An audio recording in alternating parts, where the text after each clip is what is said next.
A world of stories. Guhaye ikaze wowe ufunguye video nkwifurije amahoro n'imigisha biva ku Mana.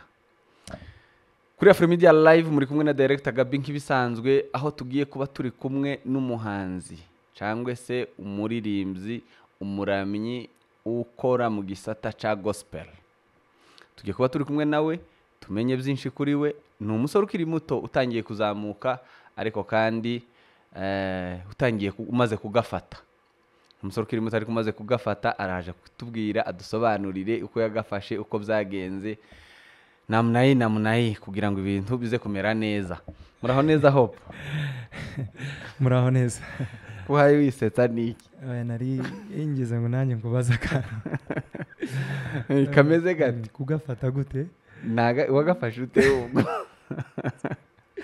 Ahubwo niwe ubizi. Kwari byo naringiye kukubaza. Niwe mbyumvanye. Numvise abantu bavuga hano amakuru y'abamotari ngo umaze kugafata ngo ibintu bimeze gute? Ni gute? Tubwire. Ko njye ndayumvise ahubwo mbwira bavuze gute? Ngo waragafashe. Nka gute? Wagafashe ute hubwo? Simbizi. Ahubwo niwe nyumvanye. Kugafata nagakisa ubundi muba muri kuvuga. Kwari wowe mbyumvanye ahubwo. Niyo mpamvu ahubwo nasetse. Namahoro ariko. We wafashe iki? Arico. Ndabona nkaho ndacu mfite. Amakuru yawe? Tumeze neza. Ni amahoro namwe? Natwe ni amahoro. Asante cyane. Hanyuma turakwakiriye muri Afromedia Live. Asante kabisa. Twishimye kuhagera. Ikaze. Kandi mwakoze kutwakira. Asante. Ngaho ibwire n'ubundi abakunzi bacu bakubonye bwa mbere basanzwe bakuzi bamwe ariko hano hari umuryango mugari wa Afromedia utakuzi utazi Hope ngo ninde nubwo navuze izina Hope ba Hope ni benshi yo bayibaze Hope nzi niwe wuyu bimeze biti ngaho bibwire. Yanjye amazina ni Ndaruhutse Hope. Yandu muramye nkuko mwabivuze. Muri inzuri y'indirimbo za gospel kandi ndakijijwe nkunda Imana nayirankunda. Yego. Asante. Ku muntu ukubonye bwa mbere utakuzi ni yihe uniqueness yawe cyangwa umwihariko wawe? Umwihariko wahita umukopeza ukavuga ati njewe nihariye kuri kino. Ngire ngo nabivuze. Ibyo abantu benshi banziho no kuramya. Ngire ngo ibyo wowe wiyiziho? Ibyo niyiziho abandi tutazi. Mutazi ubwo ni ngombwa ko mubimenya. Ko ari ibyo nyine nyiziho ngire nyine. Ibyo niyiziho nyine ndabizi nkanjye. Ariko ibyo munziho bikunze kugaragara cyane nibyo nari maze kuvuga. Ndabona wambaye agasapo ngo Rise and Shine, Jesus loves me, ibintu nk'izo bimeze bite? Nizo zizo. Nibyo byizo mvuze. Nari maze kubivuga ngire ngo nari muze ngo nkunda Imana kandi nayirankunda ngire ngo isubibona. Uranazambarira? Okay. Iyi ngofero ni mbite mbivugaho buke. Ni theme ya event narimo gutegura. Ni iyo event yitwa twayise Rise and Shine. Jesus loves me. Senda impamvu mu ncamake igihe narimo ntegura iyi event natekereje ijambo nshobora gukoresha numva ntibiri kuza ariko senze Imana numva impaye ijambo kandi ijambo ritari ryanje gusa cyangwa se rya event ahubwo ni humure ku muntu wese ushobora kuryumva cyangwa se uzaba witabye event kubera ko si ijambo rya event. Ni ijambo risobanura ryanditse mu gitabo cya Yesaya ibice 56 kubera ku murongo wa mbere ivuga ngo byukurabagirane. No twongera akantu kavuga ngo Jesus loves me kuvuga ngo byukurabagirane kubera ko Yesu agukunda. Okay. Nuvuga ngo ufite event vuba? Vuba. Actually ni kuri 27. Urumva ni icyumweru gitaha azaba ari ku cyumweru mugoroba n'ubundi. Nta kibazo turayigarukaho event ntaco bitwaye ahubwo reka tubanze tuje muri Hope. Tubanze Hope ukunda iki? Tuvugemo Imana ntutubwire Imana tubwire ikintu ukunda apati y'Imana twumvise kwigukunda nawe yikunda. Wowe ukunda iki? ese ubu hanze y'Imana wowe hari ikindi ukunda hanze y'Imana wowe hari nk'ikindi kintu uzumva ukunda kirenze byinshi ngambwira nka bibiri ntabwo ari nje wabajijwe baza kuragira ngo ukopeze we banza uvuga izawe noneho twumve cyangwa tubwire ngo njewe ntacu birahari byinshi ariko of course Imana niyo priority. Imana twavuze ngo turabizi twamaze kumva ko uyikunda yego twayexcludinzemo twayikuye mu kinyamurenge ciza ubundi mu kinyamurenge iyo bakoshanye baravuga ngo gukura dukuye Imana niwe wa mbere uri gukura Imana. tubwira ibindi iyo turabizi ko uyikunda. Nkunda ibyo nkora cyane cyane akunda n'abantu n'abana abana sindubaka zenda ninubaka abana bandi nyine abajenizi tuzi abantu b'abajenizi tuba tubumvana udutera ime ngo abana ngo umwana uhiye ni bene bose abana bahiye na ibyo na okay mbere kuri jya ruvuze by'abajenizi ntago ari abana buri umuntu wese urengeje imyaka 18 ntago aba ari umwana so na bari abantu bakuru byo gukunda abana nimara gushaka neza jenizi nibo twumva nayo materime nyine ngo abana bahiye sindabyumva ntabwo ari bagenzi bawe byenda ni bagenzi banjye ariko murumva ko dutuburiye abajenizi mudukurikiye abasaza ntibabyumvisha ariko abajenizi hari ukuntu turi kujanirana. Anyway Hope yego tubwire makuru bukeya tubwire ku muziki wawe nubwo bivuze nakubajije ibyo ukunda bitari mu Imana urasubigaruraho reka nanone ari bwo ari byo ukeneye hari ibyo ukunda reka arizo twigumiraho tubwire ukunda umuziki ukunda gospel music gute watangiye gute duhe nk'urugendo rwawe buke overview kugira ngo tubanze tumenye Hope mu muziki. Murakoze cyane. Ndakeka naratangiye bwa mbere nja muri studio okay before naririmbaga muri makanisa bisanzwe kuko nabikubwiye n'ubundi mfite amakanisa mbarizwamo ndi umuririmbyi mu makanisa ariko kugira ngo nje muri studio bwa mbere ari groupe mbamo y'abahungu twitwa Foundation Group niyo bwa mbere twagiye muri studio hari nko muri 2019 niba ntibeshe 2019 bwanjye bwa mbere noneho tuza gukomeza gukora amakorali mbarizwamo nyuma naje gutangira gukora njyenyine hari mu kwa gatandatu 2020 yego uri umwana wa corona nawe ndi umwana w'Imana. hari abantu bavutse muri corona bahita batangira mbese kuvuka muri kariya apana mu buryo bw'umwuka no mubiri mu buryo bwa kariya wabyawe na corona. Subwo nabyawe na corona urumva mu kwa gatandatu 20 corona yari imeze nabi byari imeze nabi yari iteye ariko uwo byarwa na corona kweri yamera gutya ababyawe nabo bapfuye. hari abantu bakiriye muri corona bakoreyemo amafaranga ibintu zabo byakunze business ziratangira zirakunda abanyempano benshi murabyuka abantu benshi tuzi bagiye baririmba mu mago yego kubera ko cyagiye abantu bari guma mu rugo noneho mutangira kuduprofita taking advantage yo kugira ngo muririmbira bari mu rugo si kuba profita ahubwo no kubera ko abantu bari mu bihe bisa nibigoye utavuze hari nk'isi yose none nge nshobora gutekereza kuko ari Imana yahagurukije bamwe mu baramyi nge mbona na macaci menshi bagiye bakora ibintu by'ama online kandi biragura sabaramyi gusa hari aba content creators benshi actually mu mwaka wa 2020 niho havutse aba content creators benshi ku isi. Okay mvuze mu rwego rw'abaramyi byanze kugarukaho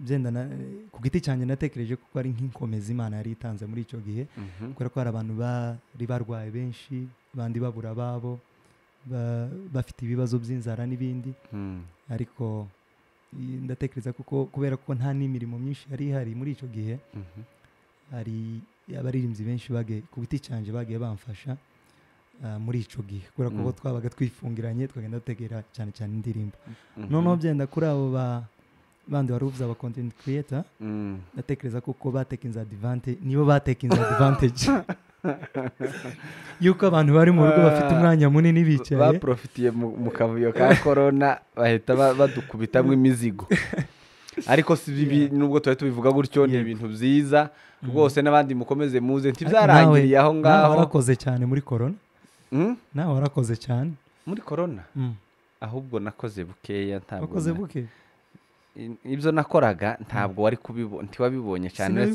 twaza dufasha amakanisa muri corona dutangira ama live streaming mu nsengero hirya no hino namunahi kubera ko ukora ibi ngibi abo bose twafashije mwebwe ahubwo abo bamwebwe sicyo gituma nkubwiye ko wakoze cyane byenda si mu bigaragara ariko behind the scene warakoze cyane twaye dufasha abandi urumva twe twaza dufasha abandi niwe watekiza advantage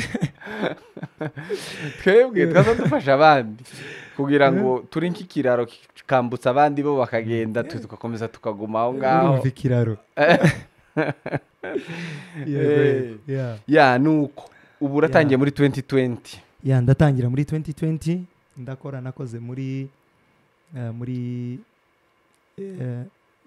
nakoranye n'umuproducer bita Shalom ngira ngo uramuzi muri Shalix studio moja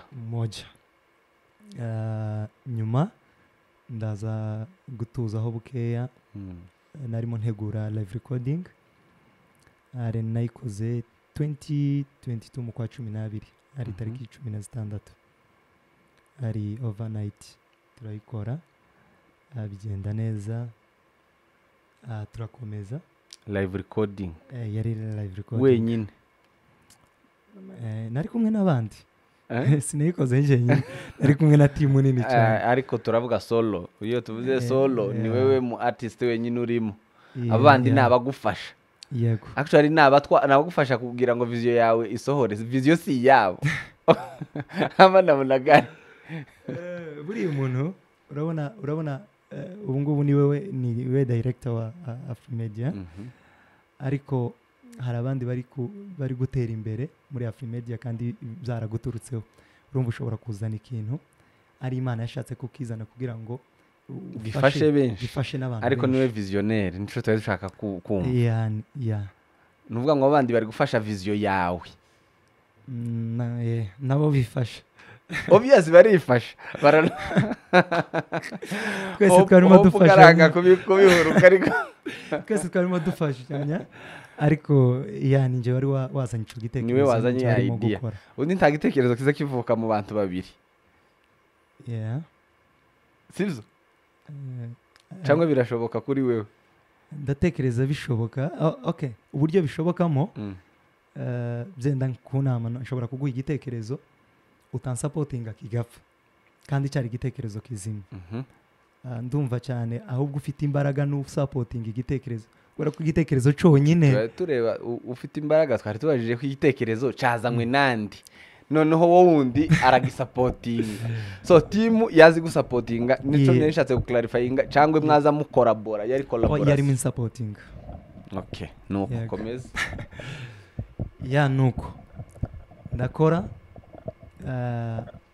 yari yo gutangira arimo ngerageza ntago ako narabikoze ndabishimira Imana ndetse nanashimira team bagiye bamba hafi kubera ko ntago n'amateka ariko byose ndabishimira Imana kugeza n'ubu ngubu nari maze gushira indirimbo 3 hanze muzo twari kwakoze ntago twari kwakoze nyinshi cyane kubera ko twabiteguye mu gihe gitoya ndetse tubitegura bisa twari dufite experience nini cyane ariko ndatekereza ko ibyo tuzakora ubutaha ari ibintu byiza kandi binini yego hari subutaha ko turabipanga ngire ngo nabonye mbaza kubijanye n'iyi ngofero niyo sapo niyo twahereyeho niyo wahereyeho nico uvuze niyo live recording ama dufite concert boneho n'umwanya mfite mbatumira hakiri kare babwire ari abagiye guskipinga batabisimbuka oya ntimubisimbuke mwitonde mwumva amakuru dufite concert kuri tariki 27 z'uku kwezi kwa 10 urumva harabura ibyumweru 2 n'iminsi nk'itanu gutyo izabera muri church yitwa ACK St James Cathedral hano muri Kiambu Town. Izaba ari Sunday afternoon. Tuzaba dukora zimwe mu ndirimbo twakoze nk'uko nabikubwiye muri live recording y'ubushize ndetse dukore n'izindi zisanzwe izo mwakoze muzazisubiramo ni ukuzikora yani gukora ama worship asanzwe kuzirimba kuziperforminga mu buryo bwa live. Noneho the main purpose yayo tuzaba durimo gushaka n'ubushobozi bwo kuzategura indi live recording turi gutegura zenda tutarashira amatariki ariko nyuma y'i concert dufite icyizere kuko tuzabikora hamwe n'Imana. Waruvuze ngo izabera he bitsa abantu gato? Izabera muri Kiambu Town. Kiambu? Kiambu. Ubwo byumvikane ko Kiambu ku bantu badatuye hano ari hehe wenda batahazi cyane? Abantu batahazi cyane bashobora gukoresha bateze iyo mu mujyi ngaho niyo center y'ahantu hose bateze bakagera Nairobi Town none itutega imodoka imwe ikakujana neza ikakugeza muri Kiambu Town. Iyo ugeze muri Kiambu uzahita ubona hariho church iyo baje gusa kuri ACK St James Cathedral ni church nini ya ACK ni irazwi cyane. Nanje mufashe kubarangira ahangaha turi wenda kubatazi ni Lumumba Drive Ruisambo niho studio yacu iba Ruisambo hafi na TRM Lumumba Drive. Ahangaha wenda no kutabizi hano inyuma haba imodoka zija Kiambu Town hano Maroroi. Utamutse inyuma gutya nduwiyo muri Nairobi sinde. Ahangaha kubazi aho Afrimedia Live ikorera cyangwa se aho abaza aho studio yacu iri murashaka kuhaca gutya mu muhanda uzamuka Pan Africa.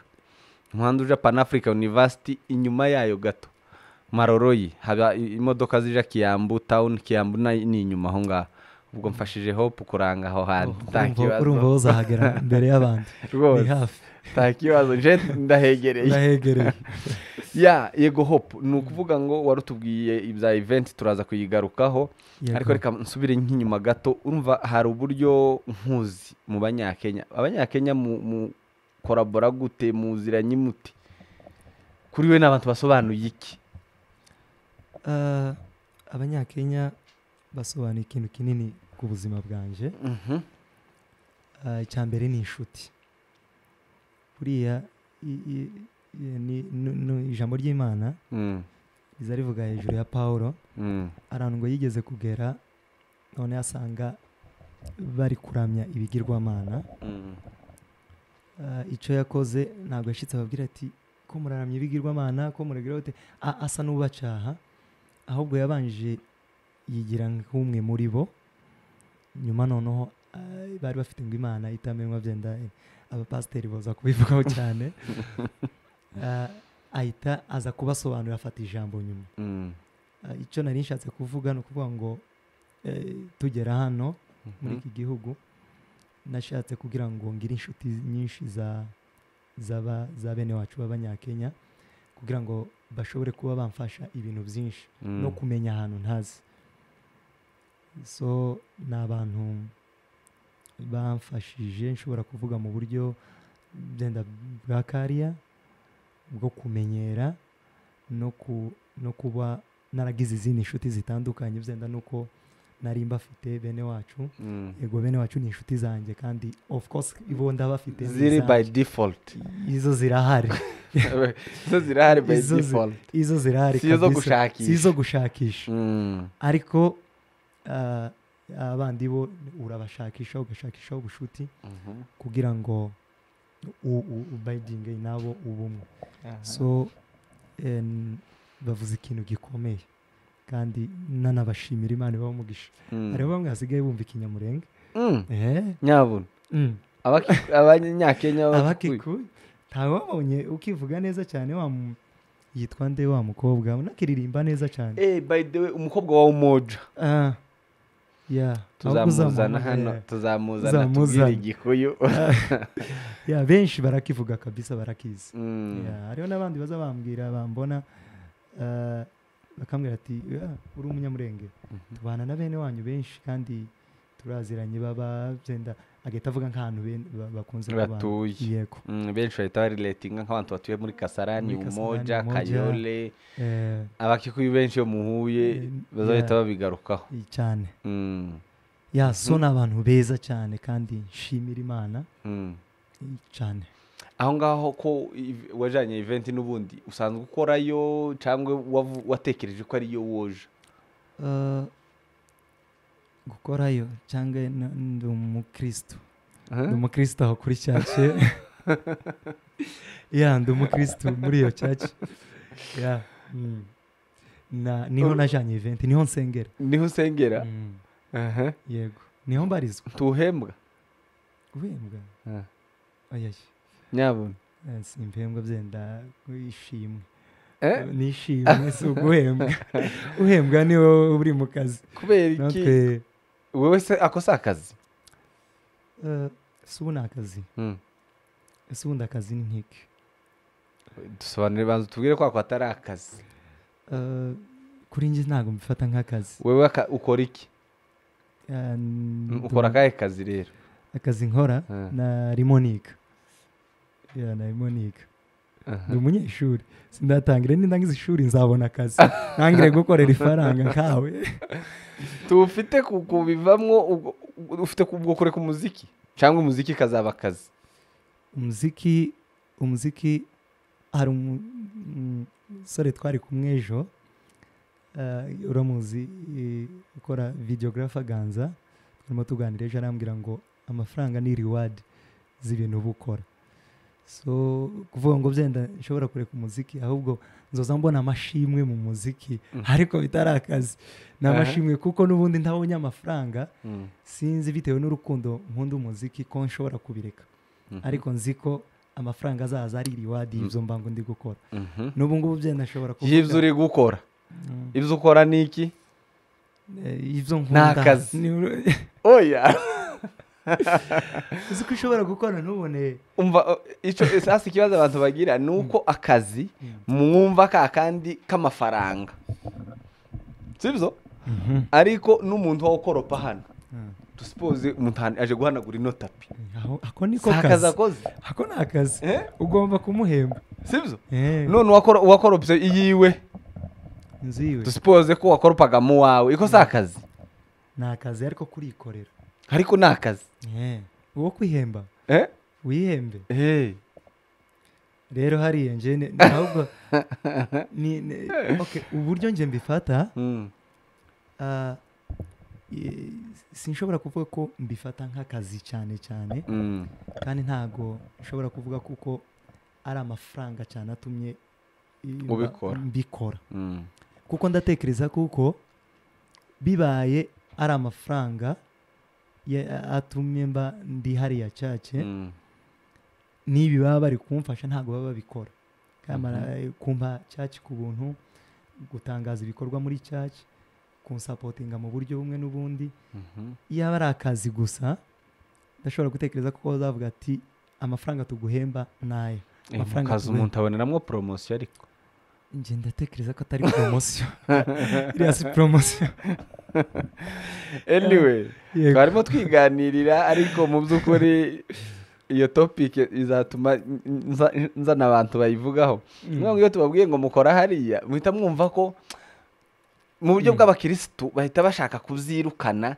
n'ibyitwa akazi barumva ko nza nkorera amafaranga kandi kuyakorera atari icaha nta n'ikibazo kirimo buriya bishop ntazahembwa bishop simbizi wovuga ngo bishop akora iki nje simbizi je simba muri office ira akazi ka pastor ni akahe akazi ka pastor jemba nzi ko pastor azakatubwiriza kadusengera bijanye n'amafaranga tukaja kumutura ibibazo kugira ngo tumuture ibituremerereye yunga bashwanye umugore n'umugabo si inshingano ziwe sizo izo ni inshingano z'umushumba sizo none hari akandi kazi yokora nyuma yako urumva ko konyine katari kenshi ako kazi hari abafite amabizinesi birashoboka ariko nako kari kenshi ako ni kenshi iyo gakora kabisa agaki ni akazi okay sindi kubikapa cyane ni ukuvuga ngo bagufashe uramye Monday to Sunday uri mu rusengero mva atari akazi okay ni akazi gusa icyo nakubwiye icyo wowe wanga nuko ni ifaranga oya kandi nakubwiye ngo ifaranga ku rwanje ruhande nakubwiye ngo ni reward z'ibyo wakoze kandi nanjye sindi gukwepa ko bataza bazimpa barazimpa ariko ntibazimpa nishimwe ry'ibyo ndi gukora kuko hari tuvugana nabo barambwiye ati ntabwo dushobora kugura impano y'umuntu kubera kuko ni ikintu Imana iba yaraguhaye ntabwo dushobora kuyigura ngo tuyigure amafaranga ngira ngo uribuka inkuru ya Petero bahura na wa mupfumu ashaka kubabwira ngo abahe amafaranga kubera kuko bari bakijije umuntu aravuga ngo pfana ifeza zawe kuko impano y'Imana ntabwo igurwa amafaranga so kandi babaga bakeneye bagiraga amafaranga ibyanyu z'ubu nyine ntabwo ari nka biriya kiriya gihe ntabwo babikoze ngo banabishure banabaha amafaranga ariko mwebwe abubu nyine batayaguhaye ntiwojayo rero nicyo tugomba guhindura sasa nicyo tugomba guhindura tukumva kuko atari akazi ahubwo buriya iyo uhawe ukora tuvuge nka kuriya wavuze guhera Monday kugeza Sunday iyo umuntu agufashe ari umupasiteri akaba azi ko ari kugukoresha muri ubwo buryo yego ni akazi kuko uraruha uba uri gukoramo ariko ntagwe ako gashimwe nawe aba yatahemo bukeya kubera kuko urataha urarya urambara n'iyo sapo ni amafaranga izo ntiba byiyandikiye ni amafaranga no gutegura n'izo z'ama-event ni amafaranga so byenda atabitekereje ngo abe yogira icyo akora agushimire ariko ntabwo ari ukuvuga ngo ni ukugura niyo mpamvu nari nkubwiye ngo byenda n'ababikora bisa n'amafaranga atari amafaranga sinshobora kubikora ndatekereza kuko nkakurya wari uvuze ibijyanye n'amapromosiyo bibaho bukeya kubera kuko ntabwo wisanga nk'umwana muri cake ahubwo uba nk'umukozi niyo ngiye nko kuri pasiteri ngasharinga vision zanjye nkamubwira ngo nkeneye gukora ibintu n'ibi kandi ndifuza amafaranga nimwe muzansapotinga aravuga ati uyu nguyu nabwiye ngo ngwino muri service akeneye amafaranga akantu kose n'ifaranga urumva kuko ntabwo ushobora kugera rero niyo muntu ari kubwiye ngo ririya jambo Bible ivuga n'ababikora byenda ari amafaranga cyane ntibibe amafaranga cyane ahubwo bibe akazi cyane ijambo akazi ijambo akazi kuraryanga kandi ijambo akazi ni ikintu cyose umuntu ari gukora noneho amafaranga akazi ntibibuze amafaranga biba akazi nkuko bivuze ariko ifaranga kandi naje sinigeze mvuga ifaranga watangiye kubirwanya kandi ariko je navuze akazi gusa kenshi umuntu yumvishije akazi uhita wumvamo kera ifaranga ariko muri ibi by'Imana ni ukuri ubonyemo ubishyizeho umutima ukazuvuga ati ngomba kubikora kuko Imana yonyine izigenda ica inzira zayo noneho tubihindure ibintu tuze tubikora akazi cyane dukunda akazi cyane ariko ntidukunda ifaranga cyane ni nk'uko yego ni ukuvuga ngo niho usengera niho ukorera niho wirubuye ni aho ngaho niho uba ni naho uza gukorera ni aho ngaho umaze imyaka ingana guturirimba mu banyakenya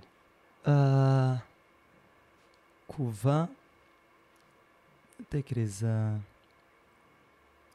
nka 2010 kuva twagera hano kuko nakubwiye nahise nifuza cyane kuba nabegera mbere ya corona mbere ya corona ndeka mvuge kuko nageze hano 2017 zenda nk'umwaka umwe maze kumenyera nubwo natangiye kugira inshuti bagenda bamfasha muri ubwo buryo ni ukuvuga se birashoboka ko iyi mpano yawe yo barabyukijwe nuko wabona hari support nini irayo uruhande rwawe ati waprofitiye support nkayikoresha.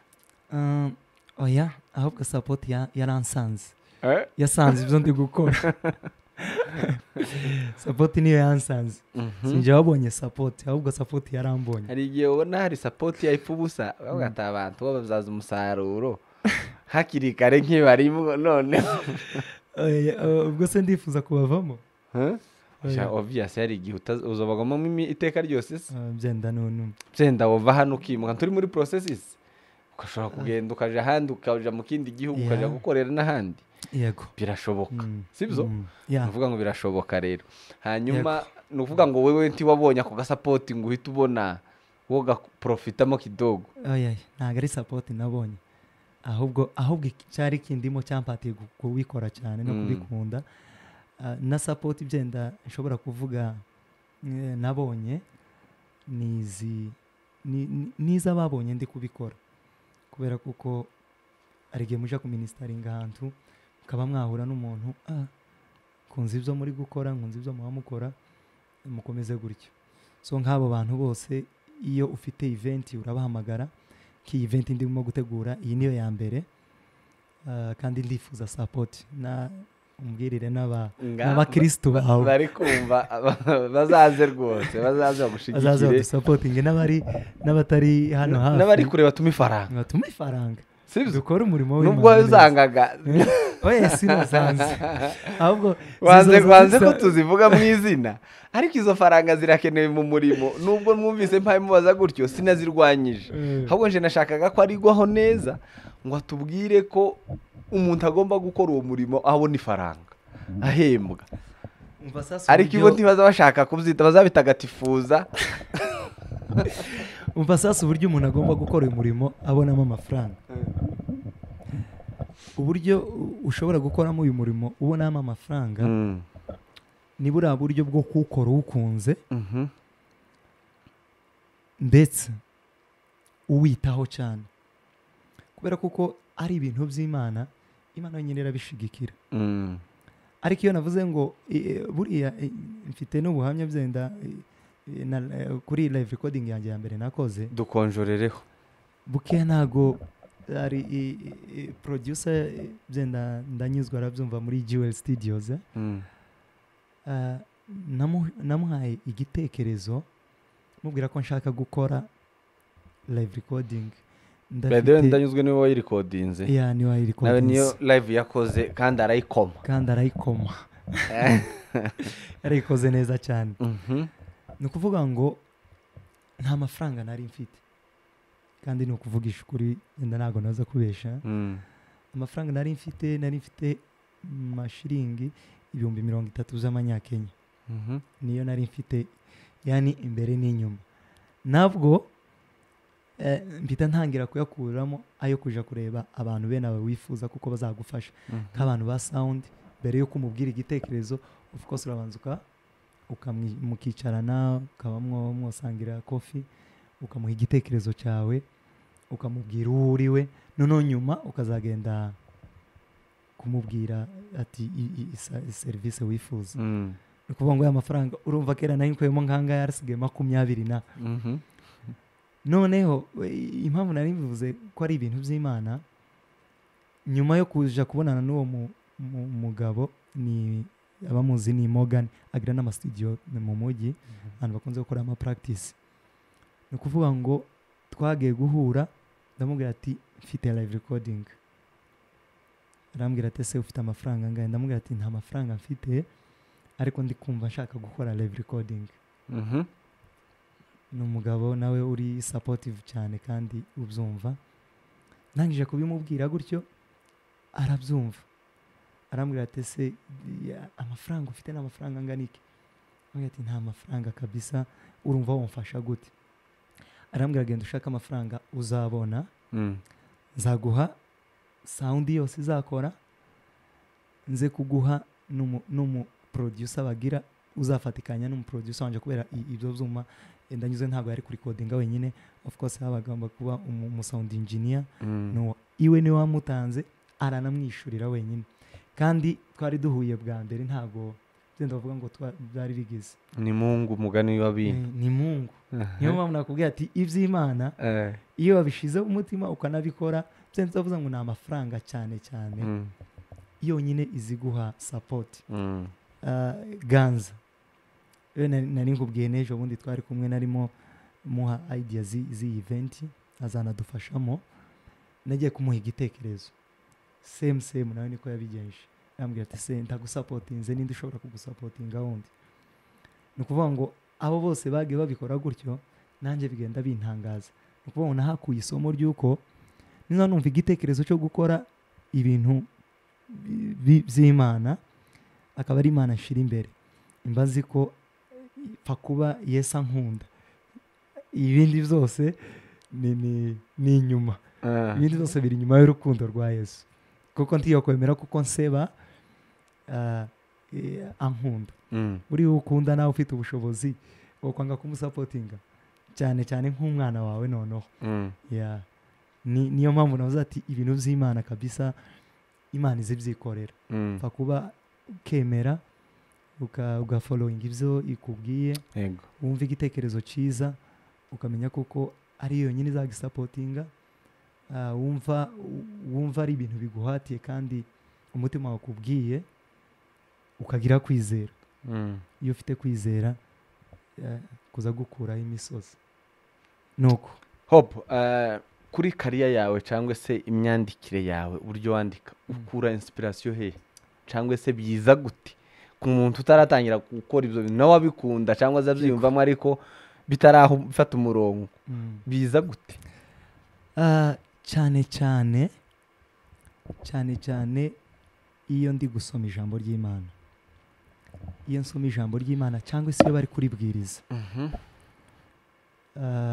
hari igihe umuntu abwiriza ijambo ry'Imana yaba ari kurivuga ngahita numvamo nk'indirimbo iraje akenshi na kenshi mpita ndi kodinga byenda ngahita nsohoka nkarikodingamo nk'ako kantu numvise nkongera nkagaruka amateraniro cyangwa se ndimo gusenga kuko urimo gusenga hari ukuntu cyane cyane iyo ndi jenyine kubera kuko hari uburyo nyine usenga uri wenyine ukumva biraje nyine kurabikora neza kandi iyo uri gusenga uri wenyine ntiyaba hariho kwifata hari igihe usenga wumva indirimbo iraje ugahita uririmba nubwo yaba ari indirimbo itabaho ni izo nyine uhita uyirema itibaho muri uwo mwanya cyane cyane ni nk'aho ngaho nshobora kuvuga ko inspiration iva ku mwuka wera wonyine gusa nihe ndirimbo wanditse wumva nawe urayikoma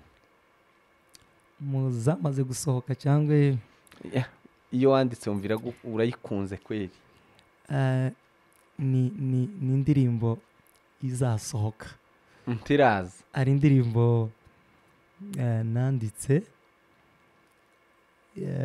narimo twari dufite amasengesho ya korari noneho n'indirimbo y'igiswahili kadukubiteho kidogo twumve akapela gato gusa twumve ndababwira izo namaze gukora iyo ngiyo izaza tiwo duha akantu kagana gutya k'amasegonda ni agatiza gatuma nyine gaturigaringa emosiyo zacu nshaka ngo abantu bazayumve namaze kuzikora kubera ko ntabwo bizatinda ni gutekereza kuko nyuma y'iyi event vuba cyane iyo ndirimbo niyo nyiririmbo njyenyine mpita numva none kuranga kuturirimbira ngo natwe twumve tubikunde mugire amatsiko ariko n'izindi nanditse mba numva ari nziza kabisa ndetse n'abantu bagenda bazimpa bampa ama comment ambwira kuko ari indirimbo ziza zagiye zibafasha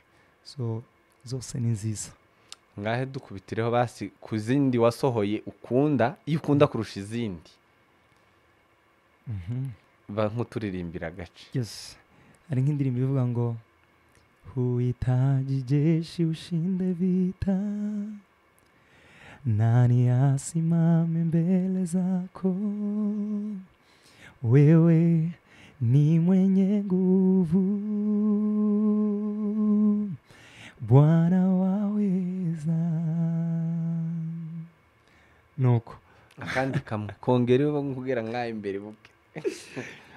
nani apingane na maamuzi yako, nani apingane na neno lako, hakuna hakuna hakuna hakuna hakuna hakuna. Yeah. Ku muntu ukurikiye Afrimedia Live aka kanya uherereye mu Burundi, uretse ko abanyaburundi bazi igiswahili, mu Rwanda n'abandi yewe batumva igiswahili, iyo ndirimbo ivuga iki? Huhitaji jeshi ushinde vita. Sobanurire nawe abanze yumve, arashaka kuba yumvise nyine uciye hejuru. Yego. Ni indirimbo ivuga hejuru y'imbaraga z'Imana, kuko Imana yonyine yihagije, idakeneye ingabo nyinshi kugira ngo itsinde intambara. Kubera kuko nk'ubu ngubu zubona ibihugu iyo byatewe byiyambaza ibindi bihugu, cyangwa se biba bifite ingabo zabyo zibirwanirira, ariko Imana yonyine avuze ngo Imana ntago ikeneye ingabo nyinshi bitsinda intambara. Yonyine Imana irihagije. So ni indirimbo ikomeza abantu, umuntu waba ufite ikibazo kuba wizeye Imana. Imana ni ukuvuga ngo ntawe igisha inama kugira ngo ibe yo gutsindira intambara ufite. Imana yonyine irihagije. Wow. Yeah. I hope ko twumvise ka message. Je numva igiswahili nta kibazo, ariko kandi tuba turi kubariza abandi abadukurikiye bantumye hano. Yeah, ndabyumva. Ko turi intumwa za rubanda kugira ngo at least tubabarize mu gihe tugize amahirwe yo guhura n'umuntu. Rimwe na rimwe akenshi tunabwira abadukurikiye ntabwo ibibazo tubaza biba ari ibyacu. Tiba ari ibyacu twenyine.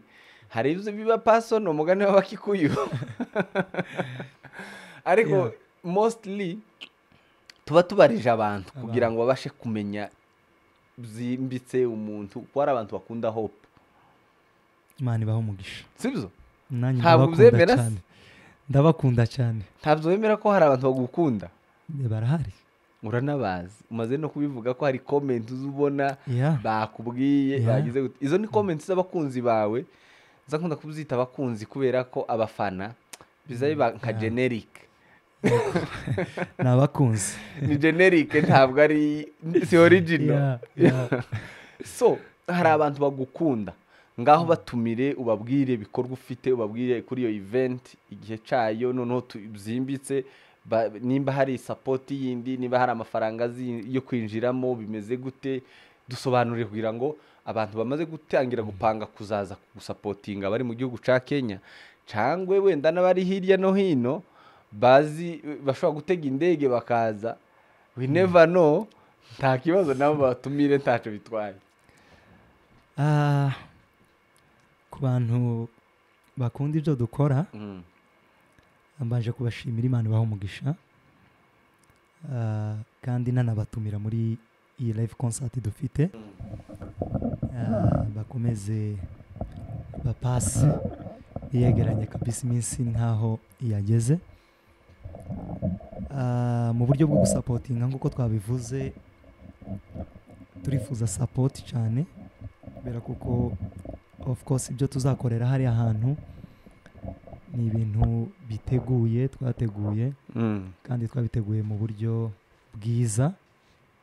Ndizera kuko abazatendinga event bose benda ngo umuntu atonyurwa 100%, ariko at least ku ruhande rwacu twaragerageje. Icyo twifuza ni support mu buryo bw'amafaranga bitewe n'ibikorwa dufite, inama zanyu, kudusengera, byose birakenewe kugira ngo dukomeze dukorera Imana. So ndabatumiye cyane abari muri Kenya, abari hanze ya Kenya, muri East Africa yo ni hafi, abantu bose mbuka bakahagera. Botega indege, boza n'imodoka. Indege oyitega, boza n'imodoka. Bazaze kabisa dufatikanye kuramya Imana. Nanjye ndawutegereje uriya munsi kabisa, kuko ndizera kuko utazaba ari umunsi usanzwe, yaba ari ku giti cyanje ndetse n'abazabitabiriye bose. Iyi event ni amafaranga, kwinjira ni free, bimeze gute? Kwinjira ni free, ariko of course nk'uko twabivuze, papa si no gusapotinga. Bazoze bitwaje ikintu. basikuje mikono mitupu kabisa bazaze sibyo nuko rwose supportive babe Yeah. supportive bumve ko Kabisa. bagomba kuzana kitu kidogo yo gusapotinga iyo mpano kugira ngo ibeho reka mbivuge gutya kandi nemfasayizinga bene wacu ntitugira umutima wo sinzi niba ari umutima turawugira ariko umuco ntitwabitojwe cyane ntitwabikuriyemo zo gusapotinga abantu bafite nyine gusapotingana mu buryo bumwe cyangwa ubundi ariko wewe wumva cyangwa se ukurikiye iki kiganiro ukabugeza aha turi kuvuga muri aha kuri uyu munota hari icyo wokora kugira ngo dushigikire iyi mpano baza bavuga ngo nizibika ngo zari amagi nuko hari uburyo ubwo kuzitaho kundi kwabayeho n'ababaye abantu bakomeye nabo bahereye hasi batangiye nabo bashaka ubufasha begera igihe bufasha abandi rero dushigikire Hope tumushigikire twivuye inyuma tuzumva ntaco byotugabanyaho wenda hari ico byodutwara mu buryo bw'ubushobozi ariko ibintu byose bizabaye intentional tidufashe by'impanuka ahubwo tubifashe tubikwe mu mutima tubitekereje tumufashe tumushigikire tubishaka kugira ngo nawe iyi mpano afite muzi kuri umvise iyo ndirimba akanta akozeho gato kari sawa afite uturirimbo twiza araza kutubwira na channel yiwe ndaruhutse Hope muje kuyireba mu mushigikire mu muteza imbere mu murebe izo ndirimbo muzisharinge muzisangize n'abandi kubwo kugira ngo tumushigikire nayo ni inkunga ariko ufite n'ifaranga nazo uzohereze ntaco biraba bitwaye yego Hope ngaho gira ico ubwira abo bantu abadukurikiye niba hari ico wumva message yindi tugana ku musozo kugira ngo dukomeze tuganira nyine tunengeginga bano bantu bacu cyangwa se bagukunda bagushigikiye kugira ngo bazoze n'ubundi cyangwa se bitari ni event gusa ahubwo mwumvise ko anafite na live recording inyuma ya message ni iyo ngiyo icyambere ndabanza mbwire bene wacu bazaze kabisa ku bwinshi kubera kuko nubwo nabivuze kuko mfite inshuti nyinshi z'abanyakenya bitewe naho nsengera ariko still mu rugo abari mu rugo ngira ngo uza wibuka birizi tubwira story ya wa mwana w'ikirara uburyo yagiye ariko still aza kwibuka mu rugo ariko simvuze ko nge nagiye nari nyivuze kubera kuko mu rugo abari mu rugo still buriya umuntu waba ari uwawe nyine abo mu bwoko bwanyu abumva ururimi rwacu rw'ikinyamurenge abanyamurenge bose abanyarwanda abarundi bose baba hano muri Kenya akarusho cyane muri Nairobi ndetse no muri Kiambu kuko ni hafi ndabatumiye kabisa bazaze ubwo Kiambu n'abari Gidurayi muri Kiambu bazoze Durayi ni muri Kiambu kabisa bazaze ku bwinshi bazaze dufatikanye kuramya Imana ndetse mu buryo bw'ubushobozi ni byiza cyane kuko buriya ibintu byose wowe urabyumva cyane biba byateguwe n'amafaranga kandi dukeneye n'amafaranga bitewe n'ibyo turi guteganya gukora ariko nkaba mvuze ati byenda ntukagire isoni byenda zo kuvuga ngo ntiwasapotinze nta mafaranga ufite ntushobora kwitabira event buriya kinini ni umutima wahindutse kuruta byenda n'amafaranga niyo mpamvu naza nkubwira imbereho abantu gukorera kugira ngo duhindure imitima Yesu yabwiye abigishwa barababwira ngo mujye mu mahanga yose muvuge ubutumwa bwiza wabaye byenda udafite sapoti ariko wumva ushobora kuza ugatarama ni karibu rwose nayo izaba ari sapoti azaba yatanze tike nta kibazo natabona ayo mafaranga ariko n'uwayabuze niwe tuhaye tuvuga yego ngaho babwire igitaramo kizatangira saa ngapi kugira ngo babwire n'amasaha information zose tuzibahe muri kino kiganiro nubwo wenda bazabona n'amaposta n'ibindi ariko bave hano bamenya amakuru yose igitaramo kizatangira saa 8:30 dufite abatumirwa benshi natekereje gutumira abantu benshi harimo abanyakenya na bene wacu of course b'abanyamurenge hariho abazaperformingamo igitaramo kizatangira saa 8:30 imiryango kabisa izaba ikinguye kugeza amasaha ntazi nirinze gushiraho amasaha kubera Yo kuko- gusoza. yo gusoza wabirekeye mwuka naberekeye umwuka wera kubera ko baduhaye umwanya uhagije kuri cace ndavuga ati tuzakora ariko ni amasaha y'umugoroba of course ntabwo tuzarambira cyane abantu bazaba batuye kure kandi badashobora kwifuza gusiga event ikirimo tuzagerageza gukora uko dushoboye kose kugira ngo tubahe tuze gutanga ibyo twateguye ndetse n'abazabitabiriye wenda ntibize kugora mu buryo bwo gutaha ku muntu udukurikiye cyangwa se wadukurikiye wogeze kugeza kuri umunota n'uzadukurikira n'ikindi gihe kuko ntibifite ntawe biri kuja hari message uhaye wumva utosohokana hano so dukeneye umuntu yaje hano ubidusigire ubisigire n'aba bantu bari hano message yawe ya nyuma cyangwa uhaye wumva ni ngombwa ko abantu bayumva yaba ijanye n'igiterane yaba iri hanze yacu yaba ari ubuzima busanzwe yaba ari umuziki ka message kawe uhaye wumva kavuye ku mutima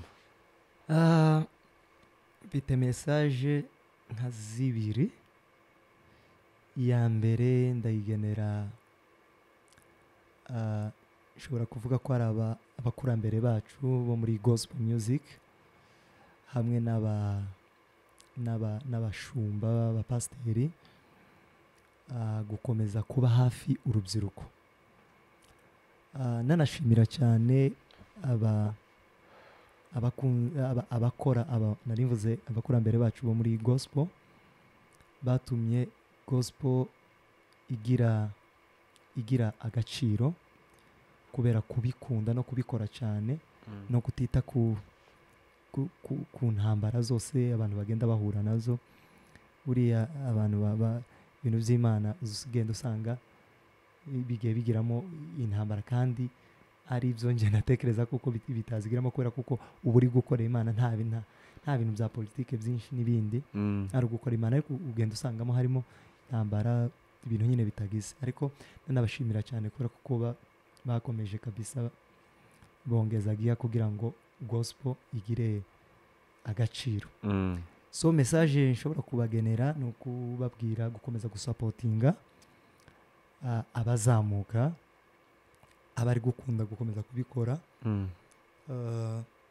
kubera kuko ni bimwe mu gukorera Imana kandi bifasha urubyiruko cyane iyo mbonye tuvuge ku rugero ubu nibwo nkiyankora cyane ndimo gukora sindamara igihe kirekire ariko nkabona support cyangwa se undi wese utavuze ku giti cyanje n'undi wese akaba yobona support zifatika zirinda cyane urubyiruko kuba bashobora kuja mu bindi muri secular cyane music nubwo nayo atari mbi ariko ngo ndavuga aho nkunze cyane iyo ubonye support cyane z'abakozi b'Imana aba gospel artist baguha imbaraga bakubwira ko bishoboka ndetse bakanagusapotinga mu buryo birashobora kuba support ntabwo ari mu buryo bw'amafaranga gusa unashobora gufata iminota 30 aguha strategy z'uko uzakora ibintu kugira ati ugomba gukora gutya uzakore gutya bizagenda gutya wabikora ashobora kuruta umuntu ushobora kuguha amafaranga byenda y'amafaranga adashobora kugira icyo iyo kumarira ariko iyo umuntu yafashe umwanya akaguha inama akanakwereka n'uburyo bishobora gukorwa aho ngaho ndumva iyo nama iyo ni message nshobora kubagenera abashumba bacu cyane cyane mu bwoko bwacu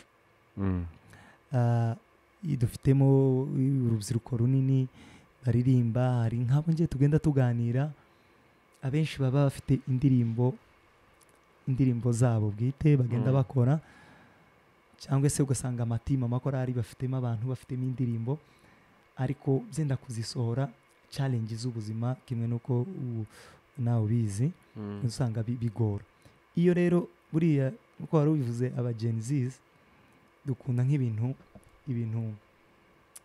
ni amaraso nyine yihuse iyo ufite passion yo gukora ikintu runaka none ntugikore muri wa mwanya gihita gisa nkaho gitaye inani byenda ngeretse Imana ikaza kugufasha gihita kikuvamo Ah. kubera kuko uba ufite amaraso yo gutekereza ibintu byinshi byihuse kandi ibintu byinshi biradukurura ariko iyo ufite ikintu runaka nimba ari mu buririmbyi ukabona abantu bagusapotinga bakaguha sapoti z'inama kugusengera mu buryo bw'amafaranga kakubwira ati kora iki ngiki kora iki ngiki bigufasha cyane guhita uhubwira muri biriya noneho ntibibe tuba ushobora kwinfluencinga byenda urundi rubyiruko kuba ushobora kubona abandi bagusapotinga ukaja mu bindi kuko abantu basapotinga abantu hano hanze ni benshi ashobora kukubwira ati njyewe ndifuza kuko ukora ibi ngibi n'ibi kandi kubera ko babibonamo nk'amafaranga bikaba byenda bishobora gutuma yinjira muri ibyo abijamo so batuye hafi abashumba abaririmbyi bakuru bacu kabisa batwegere ndetse begere n'abandi batarakora cyane cyane kubera ko abashumba ababyeyi nibo baba hafi urubyiruko cyane kuko hari umuntu uhita ubonamo impano kabisa iyo umufashe ukuboko ukamuzamura buriya ni umugisha kandi igihe byenda ushobora kubona bitagufashe muri iki gihe ariko hari igihe bizakugarukira wowe iyindi ni byendana abanyamakuru cyane nanabashimira kubera kuko twakiriye hano muri studio zanyu icyo ntekereza kuri mwebwe mwodufasha namwe ni ukudiscoveringa impano muba mwabonye mu rubyiruko kubera kuko uba ufite cace aho usengera kubera kuko ugenda wakira abantu benshi hano uze wakira abantu bose ndetse nibiba na ngombwa kubera umutima mwiza wawe uje no kubashaka ubashake nunababona hariya ufite abakristu benshi nabonye ufite abakristu benshi kabisa ubabwire usabire aba bantu support cyane cyane mvugiye nje ku ruhande rw'abagospel artist ndetse n'abandi bantu bose bafite impano kubera kuko impano ntabwo ari ukuririmba gusa ushobora gusanga umuntu afite impano ya komedi impano ziki ukaba ushobora kubafasha ukabavuganira genda umaze kuba umuntu nka munini cyane ho munini cyane abanyamakuru bose babwira atagwe uri umuntu munini cyane ariho kuko atari twebwe utari nimwe ushobora kuvuganira umuntu kandi bigakunda ukabafasha ukabavuganira nawe wenyine hari uko ubagirira ubonye nk'umuntu kabisa ukavuga ati uyu muntu ugomba kugira icyo namukorera nawe wenyine uriyihagije ni nk'aho ubikora so ndatekereza kuko tubikoze muri ubwo buryo bizafasha cyane urubyiruko gukunda Imana no kwisanga mu bintu cyane bijanye n'iby'Imana ndangiriza kuri aka kantu hari ejo bundi hari ahantu narindi turimo tuganira n'abantu noneho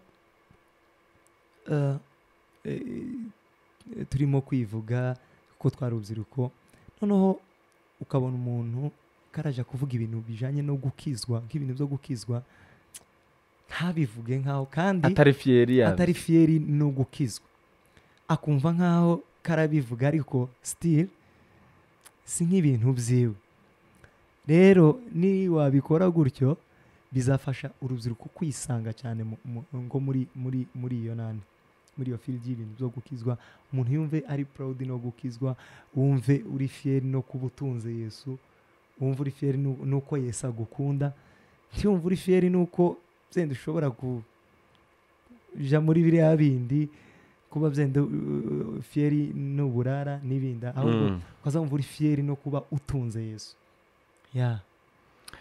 murakoze cyane Hope tumushimira dushimira namwe mubashe kumukurikirana kugera kuri uyu munota tukiri kumwe namwe muri iki kiganiro mu by'ukuri muri ab'agaciro duhora tubivuga turabashimiye cyane tubifuriza amahoro n'imigisha biva ku Mana icyo ushoboye gukora amaze kutubwira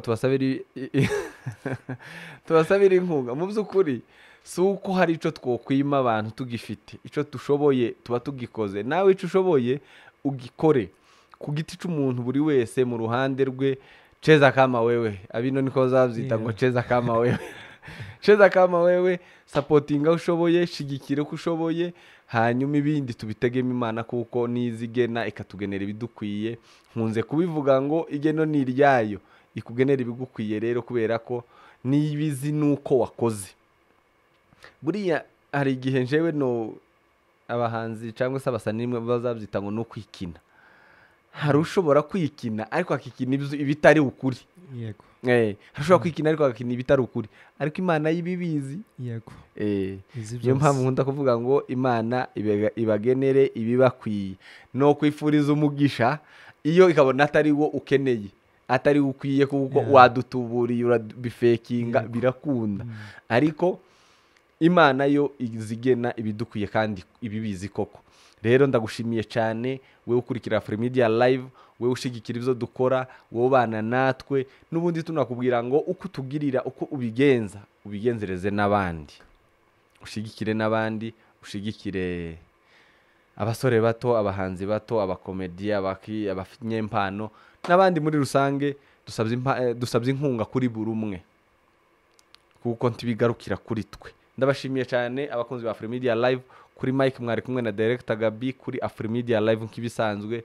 Imana ibarinde, mukomeze mumere neza. Hope turagushimiye kubera ko waje, wemeye kuza, wemeye kubana natwe, wemeye kuengaginga abakunzi ba Afrimedia, wemeye kugira ngo tuganire hano, kugira ngo tubashe kugeza ibingibi no ku bantu. Hanyuma Imana ikomeze kugufasha kandi gushigikire muri izo mpano zawe. Imana ibarinde kandi ikomeze kubana namwe. Ibiganiro byacu nakagaruka, tuzasubira ubutaha.